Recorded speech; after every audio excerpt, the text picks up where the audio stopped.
I've been coming to this demolition site for absolutely weeks and weeks now. I have to come because there's time-lapse cameras here that I've got, and I have to change the batteries and the cards in them, but there's a guy that drives me round when I'm here.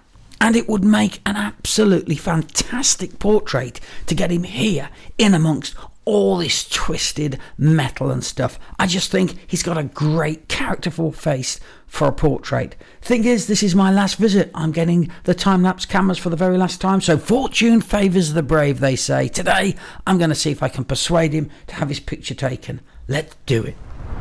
Now I'm wearing my hat backwards. It's not a fashion statement, it's because the flash gun hits the peak and I can't actually get my eyes up to the camera, so I have to do that. I need to get a hard hat for building sites that doesn't have a peak. That'll solve the problem, but until I do, I'm gonna have to look like some sort of like hip-hop hip-hopster, is that a thing? Anyway, got to wear it backwards. Very fetchy.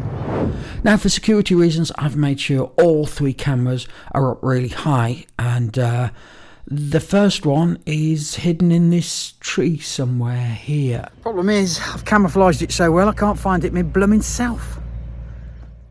Ah, there it is. See it? Can you spot it? Bungee corded to that branch up there. There, let's go get it. I just need to wait for my lift. Ah, here he comes.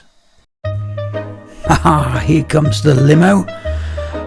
Not exactly going to pick a speeding ticket up on the way, is it? And it's driven by Shane, and Shane is the person I'm hoping to get the portrait of when we've got these cameras down.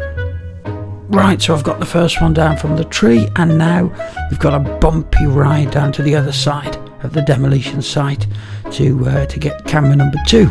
Oh, just look at this place. It's a photographer's dream for a background, isn't it? All that kind of stuff going on. I hope I can persuade Shane to have his portrait done. It's going to look awesome. Now, this is the lighting column that I put the Brinno time-lapse camera on, and here it is. Let's get over to it. Now, have a look at it. Can you see the wire that I've had to put up? Well, I had to put that up because somebody took a keen interest in my camera, and here they are. Look at this. These are all stills from the camera. Every day, the same seagull comes back, and he's all over the camera. You can't get enough of it, look. And he's even bent that metal right in front of the lens, look. Can you see that one's there? And that's okay, it's not causing me a problem. But the other one is actually being bent around, look. And now it's showing up in front of the camera. The darn camera is actually showing the metal. And that's because this seagull couldn't get enough of it. And he's doing his absolute utmost to scupper this camera. And that's why I always put more than one camera up. You need more than one camera because you never know what's going to happen. Blooming seagulls. So let's get over and recover the final time-lapse camera. Here we go.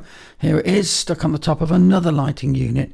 I've fashioned another little anti-seagull measure, and you can see it hasn't had that much of effect. Look at this seagull poo on the top of that lamppost, and it's all on the top of the camera too. So now I've got the cameras. All that's left to do is ask Shane if he minds posing for a picture. And the good news is he said yes. I'm looking around at where we want to do the picture, and I like that building in the background, but I also love the twisted metal that I quite like to get in the foreground too. Look at all this kind of twisted metal here. So this is where we're going to do the picture, and let's have a look at my first portrait of Shane. Here's the first portrait, and it's in colour.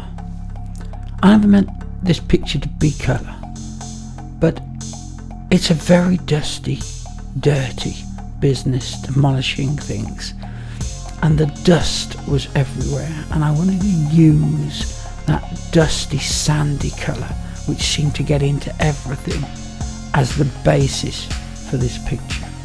I like the bird going by and the in the background above the building, those seagulls we talked about before. But you know, it was never meant to be colour, so black and white it is. And this is the image I made in black and white, and we're really using the steel twisted metal, and I like the fact that you can see where it's from, and Shane's just staring into camera. It's a serious business. It's a dangerous place to be. You need to keep your wits around you on a demolition site.